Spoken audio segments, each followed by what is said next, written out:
할렐루야. 오늘도 이 아침 잊지 않고 말씀의 자리로 나오신 여러분을 주님의 이름으로 축복합니다.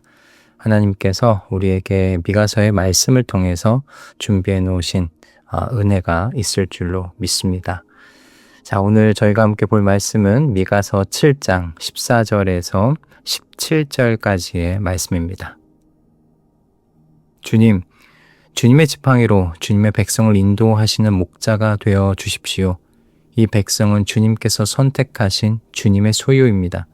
이 백성은 멀리 떨어진 황무지에 살아도 그 주변에는 기름진 초장이 있습니다.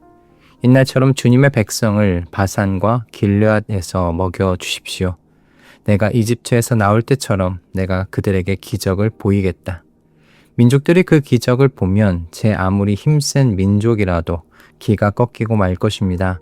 간담이 선을 해서 입을 막을 것이며 귀는 막힐 것이며 그들이 뱀처럼 티끌을 핥으며 땅에 기는 벌레처럼 무서워 떨면서 그 좁은 구멍에서 나와서 두려워하며 주 우리의 하나님께로 돌아와서 주님 때문에 두려워할 것입니다. 아멘.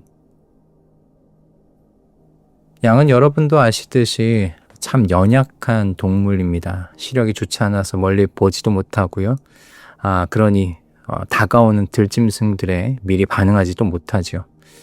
자, 그럼 발이라도 빠른가? 그렇지도 않습니다. 그럼 혼자서라도 먹을 것과 마실 물을 잘 찾아다닐 수 있는 능력이 있는가? 또 그렇지를 못합니다. 풀이 어디에 있는지, 물이 어디에 있는지 파악할 능력이 미천합니다. 그래서 양에게는 생존을 위해서라도 목자가 필요하죠. 저는 그래서 성경이 하나님의 백성들을 양떼다라고 부르는 것이 참 어울린다고 생각이 들어요.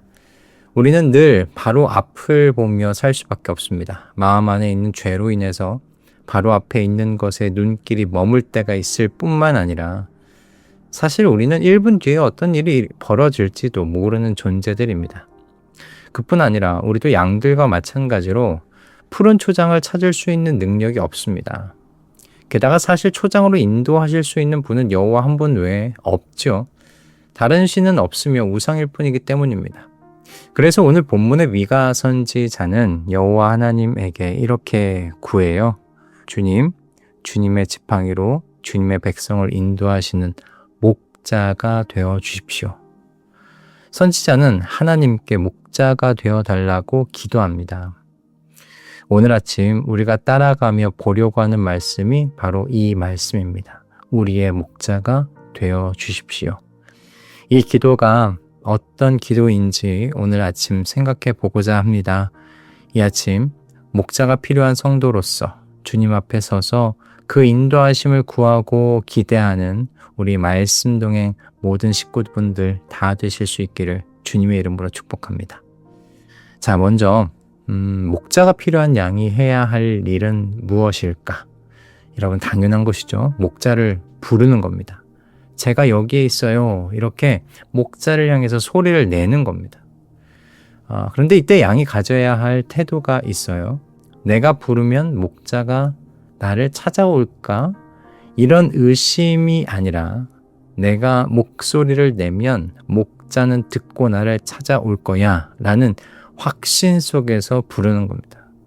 어떻게 이런 확신을 가질 수 있을까? 선지자가 가지고 있는 여러분 확신을 보실 수 있기를 바랍니다. 이 백성은 주님께서 선택하신 주님의 소유입니다. 여러분, 이 양은요, 주님의 백성, 주님의 소유입니다. 그러니 목자를 부를 수 있는 것이죠. 내가 잘나서 주님을 부를 수 있는 게 아니에요. 목자를 부를 수 있는 게 아니에요. 나를 잃으면 목자가 손에 있니 나에게 와요. 이런 게 아닙니다. 그저 주님의 은혜로 우리를 선택하여 주셔서 우리가 주님의 것이 되었기 때문에 주님을 내 목자로 부를 수 있는 겁니다. 그런데 주님의 소유가 서 있는 곳이요, 푸른 초장이 아니에요. 본문 14절을 보시면 이 백성은 멀리 떨어진 황무지에 살아도 그 주변에는 기름진 초장이 있습니다. 옛날처럼 주님의 백성을 바산과 길르앗에서 먹여 주십시오 라고 되어 있죠. 하나님이 선택하신 백성이 사는 곳이요, 초장이 아니고요, 멀리 떨어진 황무지라고 합니다. 그런데 이 백성의 상황이 좋지 않은 것이 기름진 초장이 여러분 그 주변에 있어요. 그런데 그 초장으로 가지 못하고 황무지에서 지금 살고 있는 겁니다. 얼마나 이 백성의 상태가 상황이 좋지 않은지 보이시죠? 그리로 알아서 갈 실력이 능력이 없다는 증거입니다. 그래서 이 백성에게는 여러분 목자가 필요한 거예요. 기름진 초장으로 인도해 갈 목자가 말입니다. 감사한 것은 황무지에 사는 이 백성이 기름진 초장으로 사는 그곳으로 옮겨갈 희망이 보인다는 거예요. 왜냐하면 이 백성의 목자가 되어주실 하나님께서요, 이 백성을 나의 백성, 나의 소유라고 부르고 계시기 때문입니다. 황무지에 산다는 건 사실 이 백성들이요, 목자 되시는 하나님의 막대기를 벗어나서 혼자 자기의 길을 걸어갔기 때문인데요. 하나님께서는 자신의 막대기를 벗어나서 황무지로 가버린 이 양떼들을 버려두지 않으시는 겁니다. 나를 떠나갔으니까 이제 나와 남남이다. 이렇게 말씀하지 않으신다는 거죠. 여러분, 여기에 희망이 있는 겁니다. 나를 아직도 당신의 백성이라고, 당신의 소유라고 불러주시는구나. 여기에 희망이 있는 거죠. 그러니까 나의 목자가 되어 주십시오 라고 지금 기도를 할 수가 있는 것 아니겠습니까? 옛날처럼 나의 목자가 되어 주셔서 내가 가야 할 길을 인도해 주세요. 이렇게 말입니다. 옛날처럼 주님의 백성을 바산과 길르앗에서 먹여 주십시오. 바산과 길르앗은 이스라엘이 처음으로 기업으로 차지했던 땅의 이름들입니다. 그래서 이 이름들을 떠올리면 과거 광야의 그 긴 세월 동안 낮에는 구름 기둥으로 밤에는 불 기둥으로 그 길을 앞서 인도하신 자신들의 목자를 떠올릴 수 있지 않았을까 싶어요. 그러니 황무지와 같은 자리에서 우리가 해야 할 일은 우리 스스로 그 자리를 어떻게든 수습해 보려고 하는 것이 아니죠. 우리 스스로를 인정해야 합니다. 우리는 우리 주변에 기름진 초장이 있음에도 불구하고 그걸 발견할 능력도 없고요. 그곳으로 갈 능력도 없는 사람들입니다. 그러니 우리가 해야 할 것은 다시 우리의 목자를 부르는 것입니다. 우리를 아직도 나의 소유, 나의 백성이라고 부르시는 나의 목자를 부르고 찾는 거죠. 여러분, 그럼 하나님께서 응답해 주십니다. 여러분, 당연한 것입니다. 내 백성, 내 소유라고 말씀하시는 그 양떼가 불르니 목자이신 하나님께서 응답하세요. 자, 그런데 여러분, 그 응답이 15절의 말씀에 있습니다. 내가 이집트에서 나올 때처럼 내가 그들에게 기적을 보이겠다. 근데 이 응답이 참 오묘합니다. 하나님의 양떼들은 근처에 있는 기름진 초장으로 인도해달라고 부른 것일 텐데 하나님께서 응답하시면서 꺼내시는 답변이 출애굽입니다. 예전에 내 백성을 이끌어내신 그 하나님께서 지금 다시 그 일을 하시겠다고 하세요.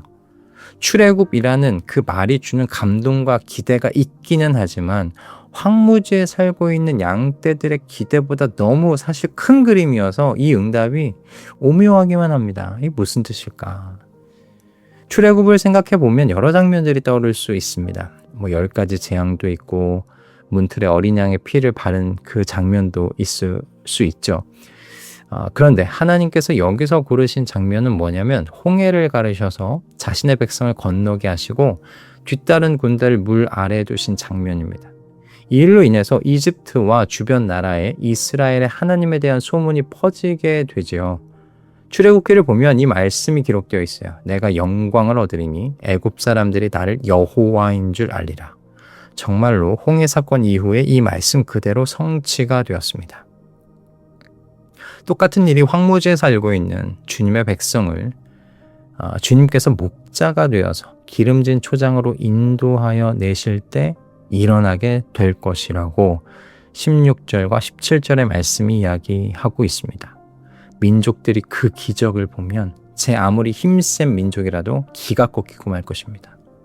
이 기가 꺾인 민족들이 향하는 방향을 17절 하반절이 알려주고 있어요. 주 우리의 하나님께로 돌아와서 주님 때문에 두려워할 것입니다. 황무지에 살고 있는 주님의 백성을 이끌어내어 기름진 초장으로 인도하시는 하나님의 크신 일을 보면서 민족들이요 하나님을 경외하는 일이 일어날 것이라는 겁니다.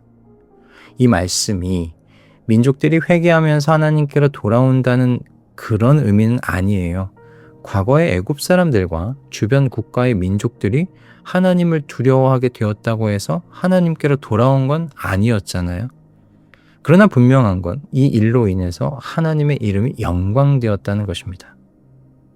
바로 이 일을 통해서 우리가 분명하게 알 수 있는 원리가 하나 있습니다. 목자의 영광이 양떼를 떠나 있지 않다는 사실입니다. 여러분 생각해 보세요. 목자가 들짐승에게서 양을 지키고 그 양을 초장으로 데려가는 장면을 누가 봐요? 바깥에 있는 사람들이 보는 겁니다. 그들이 보는 건 그 양을 인도해 가는 목자죠. 그러니까 하나님께서 세상에서 영광을 받으시는 건 저와 여러분이 위대한 양, 강한 양이 되는데 있지 않습니다. 그럼 언제 하나님의 이름이 영광을 받으세요? 실패한 양떼를 버려두지 않으시고 결국에 기름진 초장으로 인도하시는 그 목자 되심을 보는 것에서 하나님의 이름이 영광을 받으십니다. 이 돌봄이 드러날 때 하나님의 이름이 세상에서 영광을 받으시는 거예요. 그러니 저와 여러분이 그 연약함의 자리, 황무지와 같은 자리에서 주님께 우리의 목자가 되어 주십시오 라고 기도하는 것이 곧 세상에서 하나님의 이름이 영광되기를 원한다는 기도와 같은 것이라고 저는 생각합니다. 오늘 아침의 말씀을 좀 정리하겠습니다. 여러분, 저와 여러분은 모두 목자가 필요한 존재들입니다. 아니, 모든 사람은 목자가 사실 필요합니다. 그 사실을 인정하지 않고 스스로의 힘으로 기름진 초장을 찾아가 보려고 하고 있을 뿐이죠. 그러나 우리는 스스로를 알지 않습니까? 우리는 우리 자신을 지킬 능력이 없는 사람들이며 기름진 초장이 어디에 있는지도 모르는 사람들입니다.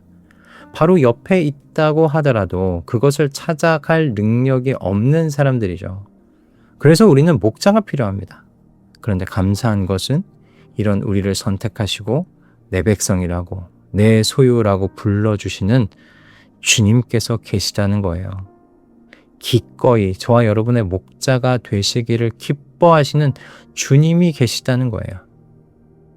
여러분, 이 주님을 부르십시다. 나의 목자가 되어주시기를 간구하십시다.